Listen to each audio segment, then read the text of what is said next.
I've been a canine handler for almost 9 years. My partner is a 4-year-old German Shepherd named Rex. He's trained in tracking and narcotics detection, and he's solid. He doesn't spook easily. I've taken him into warehouses, abandoned houses, woods at night, and he's always steady. That's why what happened that night stuck with me. We were called in to assist patrol on a house search after a foot pursuit in the area. Officers had attempted to stop a male suspect a few blocks away, and he ran. They chased him through backyards and lost sight of him near this property. A side gate to the yard was found open and the back door of the house was unlocked. Neighbors had also reported hearing a struggle in the backyard, which added to the urgency. Patrol swept the first floor, but weren't comfortable calling it safe. They believe the suspect may have forced his way inside and could still be hiding somewhere in the house. Rex and I arrived about 20 minutes later. The house was a 2-story place in a quiet subdivision. There were no signs of forced entry from the front. The officers on the scene briefed me quickly. Long story short, they told me there were no obvious signs of struggle, just the open access at the rear of the house and the fact that the suspect had vanished within yards of it. I put Rex on a short leash and gave him the search command. He pulled forward immediately, moving from room to room on the first floor.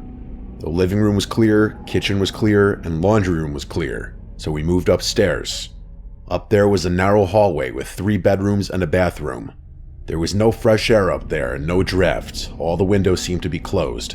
As to be expected, as the neighbor reported that the owners of this house were not in town.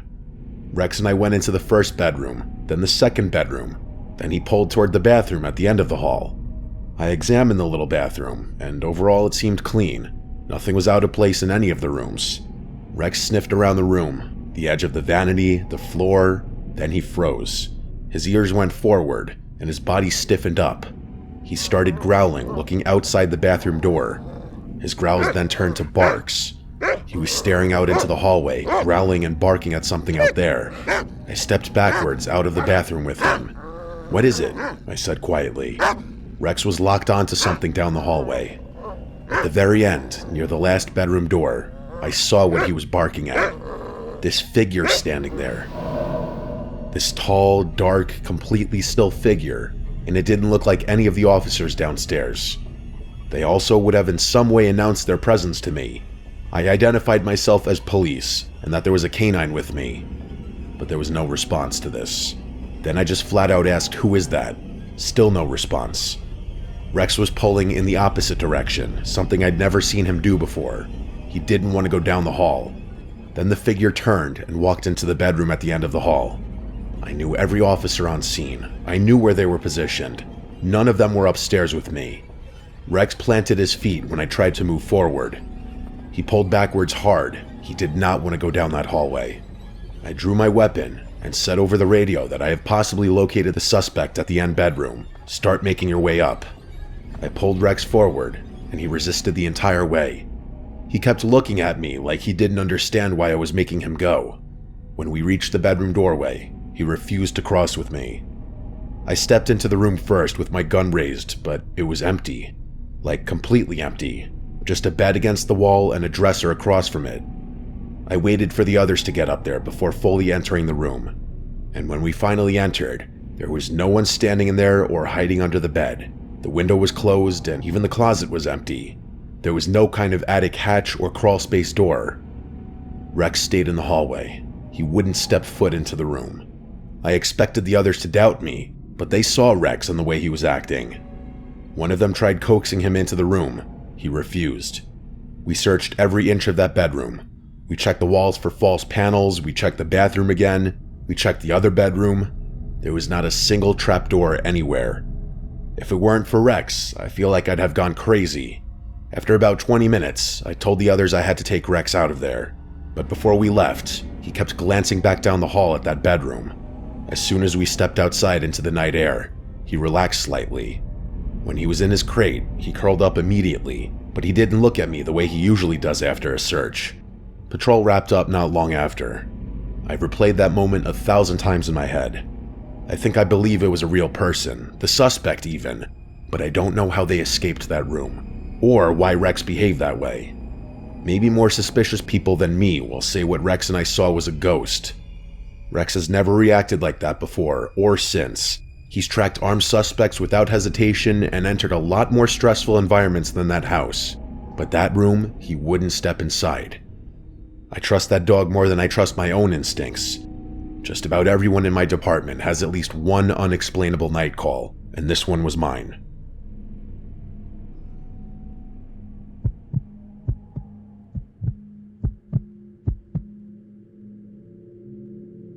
When I turned 21, I joined the police force in a remote town that I won't name.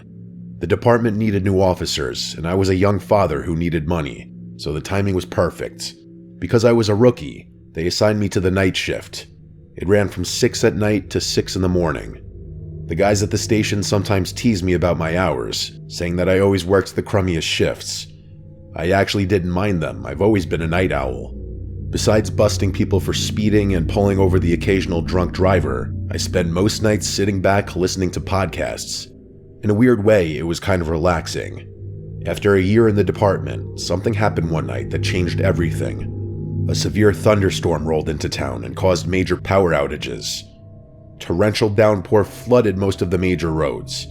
To be in the best position possible when accident reports came in, I parked my cruiser in a parking lot in the middle of town. At 2 a.m., our dispatcher Claire radioed in. She reported that someone who sounded like an adult male claimed to have been kidnapped.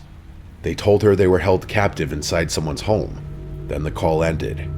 When she redialed, the caller didn't answer. My cruiser had a built-in computer display that showed all the call details. Based on the address, I was about 10 minutes away, so I was probably the closest officer. I radioed in and told her I'd respond. I also requested backup. Another new officer named Chris chimed in and said he'd be on location in 5. Claire clicked on her radio but hesitated for a few seconds over the static. Then she said the caller sounded like they were altering their voice in some way, possibly through digital means to make themselves sound like a child. She used the specific phrase, like a young girl. She concluded that officers should proceed with extreme caution. All of us were pretty close at the station, so we felt nervous for one another during high-risk cases like this. I radioed back and said 10-4, then drove off to the scene. When I turned into the neighborhood, I saw that every single street lamp was out. The entire block had lost power. That meant we would have low visibility into the home we were investigating, which put us in greater danger. I followed my GPS to the end of the street where the house was, and I saw that Chris had already beaten me. His cruiser was idling in front of the house. I pulled up next to him and rolled down my window. Chris commented on the home's poor condition. I glanced ahead, taking it in for myself. The grass was knee-high, overgrown bushes blocked out the windows. The roof was dented in several areas, and had a ton of missing shingles. It looked completely abandoned. This sent off alarm bells in my head. You can gather a lot about someone's mental state by how they treat their living space. I told Chris I'd take the lead. We both stepped out of our cruisers into the pouring rain, opened our umbrellas, and followed a waterlogged path up to the door. Chris clicked on his flashlight. Whenever a second officer like Chris is present during an investigation, their entire job is to protect the leading officer by monitoring the suspect's body language. If the suspect makes a move on the cop that's interrogating them, they neutralize the threat. Chris made the perfect backup, because he was both observant and calm under pressure. This allowed me to focus solely on the suspect's story and if I was hearing the truth. When we reached the door, I rang the bell. Then we stood there, listening for movement inside. After a few seconds, footsteps shuffled up to the door, then they paused. Whoever was on the other side was completely still, just waiting. A feeling came over me that we were being watched. Slowly, my gaze drifted over to the peephole. As soon as I made eye contact, a distorted shape moved back, like whoever was watching us had pulled their head away. "If you're in there, we'd like to ask you a few questions. Open up, please," I said. They froze again, as if they were thinking about what to do next. Then the lock started turning and the door creaked open, but only by a foot. From the darkness, a man peeked out of the crack. He looked like he was in his early 30s. He was overweight, balding, and wore thick-brimmed glasses. I took a single look into his eyes and sensed that he was hiding something. I informed him that we'd received a call from his address of someone claiming to have been kidnapped. The man acted confused. He apologized and told us it must have been a pocket dial. I asked him if it was a pocket dial, then how could he explain the voice in the phone call? For a split second, the man averted his gaze, then said he didn't know anything about a voice. I asked him if there was anyone else in the house, and he said he lived alone. Then I told him that for safety reasons, we needed to have a look inside. Not without a warrant, he said. These days, a warrant can be obtained in minutes. I went back to my cruiser, called dispatch, and requested communication with the on-call magistrate. 5 minutes later, Claire came back on the radio and told me the judge approved a telephonic warrant and emailed it. We were clear to enter. I showed the warrant to the man. He reluctantly pulled the door open, and I could see that his hands were visibly shaking. I clicked on my own flashlight and stepped inside. A putrid smell immediately hit me. I scanned around to find the source and saw a hallway straight ahead and a room directly to my right. I shined my light into the room and saw what looked like a living room. It was absolutely disgusting. Piles of clothes and stacks of dirty dishes were spread across the carpet. Cockroaches were even crawling all over them. A couch that looked like it was pulled off the side of the road sat at an angle against the wall. This man obviously used this room as his living space. I'd seen these sorts of living conditions in drug cases before. When I turned to look back at the man, he shifted uncomfortably. I made a mental note to check for paraphernalia once I'd confirmed the house was safe. Then I stepped toward the hallway. My foot struck something. I looked down. In the beam of my flashlight, I saw a pink Barbie doll playhouse that I knew I'd seen before. I thought about it and realized I'd bought this exact set for my daughter last year on Christmas. I asked the man if he had kids. He said no, but explained to us that sometimes his nieces came over, so he kept a few toys around for them. Chris and I exchanged a look. No mother in their right mind would allow children into this environment. I told him this was his last chance to tell me if anyone else was in the house. He assured me there wasn't. I started my way down the hallway, and the man followed, saying that nothing was down there. Chris yanked him back by his arm and ordered him to stay put. The hallway had an open room on either side and a closed door at the end, which was probably the basement. I peeked inside the first room, scanning from right to left, and saw more children's toys and even items like diapers scattered across the floor. In the corner, the dark shape of a person was hunched over. I drew my weapon, only to realize that it was a doll sagging its head down in a rocking chair. The shock of that visual made my heart pound. I leaned against the doorframe and steadied my breathing. Chris asked me what I had seen. Before I could respond, I started studying the doll. It was the largest one I'd ever seen, every bit as big as a person, and the man had dressed it in women's clothing. On the bed beside it, ladies' blouses, jeans, and lingerie were folded into neat piles. Each pile was separated by color. Meanwhile, the rest of the house was a pigsty. What was happening in this room felt wrong on many different levels. All clear, I told Chris.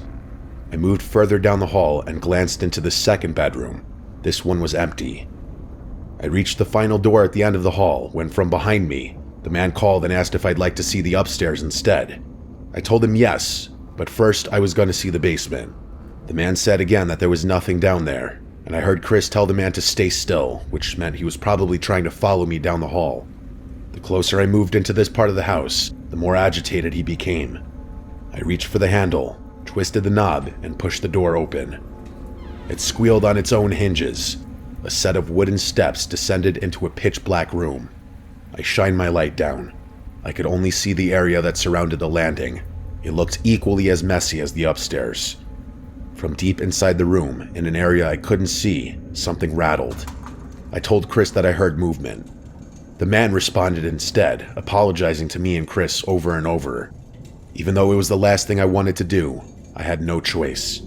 The man was lying to us. Someone was down there. I headed down the staircase. Each step creaked under my weight. The rattling noise from inside the room grew louder. Behind me, the man repeatedly begged us to stop looking around. I neared the landing and swept my flashlight across stacks of boxes. No one appeared in my line of sight. Across the room, there was another door. The noise was coming from there. I drew my weapon. I commanded whoever was inside to come out slowly with their hands up. Whoever was inside stopped moving. I shouted the same command a second time. The door remained shut. I crossed the room, sliding between boxes and old furniture that blocked the way. My sights were trained on the door. When I stood within several feet, I paused, listening. Whoever was inside also remained perfectly still. My anxiety ticked up with each second. So many things could go wrong in this situation. I moved to the side of the door frame in case they were armed and tried to fire through the door. I reached for the knob, grabbed on, and twisted. Then I swung the door open. I was still hidden to the side of the frame. If anything besides empty hands emerged, I would have to use deadly force. After several agonizing moments, nothing came. I said a quick prayer, then aimed my weapon right into the room. What I saw, I can't go into detail on, but basically, this is what happened. A man in his mid-40s was being held captive in that basement. He was a father of 3 and a respected member of the community. Months after he went missing, everyone, including his family, assumed he was dead. After 2 years in captivity, he finally got the chance to escape. Earlier in the night, before we arrived, the homeowner brought the victim's dinner down and made the mistake of leaving his phone behind. The victim managed to activate Siri and call 911. When we arrived on scene, the victim had already been confined in a way that prevented him from calling upstairs or making any kind of substantial noise. Then, when I ordered him to come out, he froze in fear, not because he couldn't obey my command, but because he didn't want me to use lethal force, thinking that he was a threat. Once I opened the door and found him, we arrested the homeowner on the spot and took the victim to the hospital for immediate treatment. I feel incredibly lucky that no one was harmed, and that we could reunite this man with his family. But the most disturbing detail, which has haunted me every day since, is how my dispatcher described the voice of the man who made the call. Why was he speaking like a child? The only explanation that makes sense is that this man was forced to speak in that young tone of voice for so long that even when he called the station, that's the only way he could communicate. And if he was forced to do that, what else inside that house was he forced to do?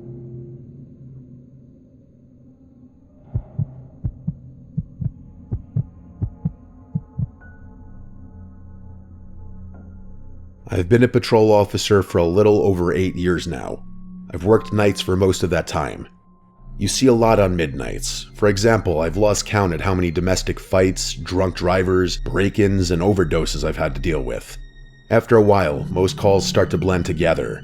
You show up, then separate people, you take a report, possibly make an arrest, and then move on. There are only a handful of calls that ever stuck with me. This is one of them. It happened in late October a few years back, around 2:40 in the morning. Dispatch toned me out for a 911 hang-up. The caller had reported hearing a woman screaming from inside the house next door. The address was on a quiet residential street, one that most people are familiar with, lined with single-family homes in a decent neighborhood. Nothing that generated a lot of police activity. The caller said the screaming had stopped by the time she dialed 911, but she was sure that she heard someone yelling for help. I was only about 5 minutes away. When I pulled up, the street was dead silent. Most of the houses had their lights off at this time, of course. A light rain had started to fall, just enough to make the pavement shine under the streetlights. The house in question was a 2-story place with a small front porch. There were no lights on inside that I could see from the street. I parked a few houses down and approached on foot. As I got closer, I noticed the front door was slightly cracked open. That immediately raised my guard because it confirmed some validity to what this woman had reported. I radioed dispatch and advised I was on scene and had an open door. I asked for another unit to start my way, but at that time of night, the nearest backup was about 10 minutes out at least. I stepped onto the porch and listened. The only sound was the light rain hitting the ground. I knocked on the door frame and announced myself, "Police Department." No response. I knocked again a bit louder. At that point, with a report of screams and an open door, I had exigent circumstances. I pushed the door open slowly and stepped inside. Nothing really stood out, such as any kind of signs of forced entry or weird smells. The living room was directly ahead of me, and everything looked normal and neat. There were no signs of a struggle. I searched the living room first, checking behind the couch and in the corners. Then I moved toward the kitchen. My flashlight beam bounced off clean countertops and a sink full of dishes. There was a glass on the table with what looked like water still in it. I remember that detail because I made a mental note of it, meaning that someone had been sitting there not long ago. I called out again, "Police Department. If anyone is here, make yourself known." My voice sounded too loud in the quiet home. Rarely would I get nervous on a late-night call, but something about this was creeping me out. I kept expecting someone to answer from upstairs, but no one ever did. I moved down the hallway toward the back of the house. I remember the layout. There was a small bathroom on the right, a guest bedroom on the left, both clear. At the end of the hallway was a staircase leading up. As I stepped onto the first stair, I heard a sound from above, like a quick faint shuffle, like a foot dragging across carpet. I stopped and listened. I drew my weapon and continued up the stairs slowly, one step at a time, keeping my light aimed ahead. The upstairs hallway had 3 doors. 2 were closed, one slightly open. The open one was at the end. As I reached the top, I heard it again. A soft movement from that direction. I announced myself a 3rd time and told whoever was inside to show their hands. No response. I approached the open doorway and pushed it wider with my foot. It was a bedroom that was larger than the one downstairs. The bed was unmade with the sheets partially hanging off the side. A lamp on the nightstand was knocked over onto the floor. That was the first thing that looked wrong. I stepped inside and checked the closet. It was empty. Then I checked under the bed. Nothing. The window was closed and locked. No obvious way in or out from that room. I felt that uncomfortable feeling in my chest you get when something isn't adding up. The rest of the upstairs still needed to be cleared. The second bedroom was a kid's room from the look of it because of the toys on the floor, the small dresser, and posters on the wall. There was no one inside. The last door was the bathroom. As I reached for the handle, I noticed something on the carpet outside the door. A dark spot. At first, I thought it was just a shadow from my flashlight, then I realized it was wet. I crouched down and touched it with my glove, and it was blood. Not a huge amount, but enough to form a small pool. My heart rate went up instantly. I called it out over the radio and asked dispatch to expedite backup. People may forget police officers are people too, but when we're in these kinds of situations, we're just as scared as anyone else. I pushed the bathroom door open and flicked on the light with my elbow. The shower curtain was closed. There were streaks of blood on the tile floor leading toward the tub. I moved closer and yanked the curtain back. The tub was empty, but there was more blood near the drain. The blood looked as though someone had been standing there bleeding. I checked everywhere in the bathroom to no avail. By this time, backup was still a few minutes out. I was alone in a house with fresh blood and no victim. I did another sweep of the upstairs, but slower this time. That's when I heard a faint sound from below, like a floorboard creaking under weight, and it came from the first floor. I moved back toward the stairs and aimed my light down into the darkness. The living room was still dark and I couldn't see movement, but I felt it. That feeling like you're being watched. I descended slowly, trying to control my breathing. When I reached the bottom, I cleared the living room again, the kitchen too. But then I noticed something I hadn't before. A door near the refrigerator that I'd assumed was a pantry. It was slightly ajar now. I was almost certain it had been closed earlier. I approached it and opened it wider. It wasn't a pantry. It was a narrow set of stairs leading down into a basement. The light switch was at the top. I flicked it up, but it did nothing. Either the bulb was out or the power was cut down there. The stairs descended into complete darkness. I radioed again, advising I was going into the basement. No way was I waiting up there with someone possibly moving around below me. I started down the stairs. The basement was unfinished, and as I went down, I noticed concrete floors, exposed beams, and boxes stacked along one wall. As I stepped off the last stair, I saw a chair in the middle of the room, a metal folding chair, and the floor beneath it, a large pool of blood, bigger than what I'd seen upstairs. The chair had zip ties attached to the armrests. They were cut. I scanned the rest of the basement. That's when my light hit movement in the far corner. A figure bolted behind a stack of boxes. I yelled for them to stop and started moving toward them, but they moved fast, heading toward the back of the basement where there was a small window near the ceiling. I heard glass shatter. By the time I reached that corner, the windows had broken and whoever it was had forced themselves through. The window led to a narrow side yard between houses. I climbed out after them, cutting my hand on the glass in the process. Outside, it was still raining. I could see a dark shape sprinting toward the alley at the end of the block. I chased for a bit, but lost them once they turned the corner. Backup arrived minutes later. We set up a perimeter. K9 responded, detectives came out, but we never found the person who ran. The house turned out to belong to a man who lived alone. He wasn't there. We found his wallet upstairs and his phone on the kitchen counter. There were signs he'd been restrained in that basement chair. The blood matched him, a lot of it, but not enough to confirm he died there. He was never found. The neighbor who called 911 swore she heard a woman screaming. We never identified any female connected to that address, and no signs anyone else lived there. I don't know if I interrupted something in progress or if I walked in after it was already over. If they hadn't made that one mistake in the basement, knocking over that stack of boxes, I might have walked out of there thinking it was a false alarm. The missing man's case is still technically open. Every once in a while, I drive down that street on patrol. A new family lives in that house now. I see the kids' bikes in the driveway sometimes. Like I said, it's a normal neighborhood. But sometimes fucked up things happen in the most normal neighborhoods.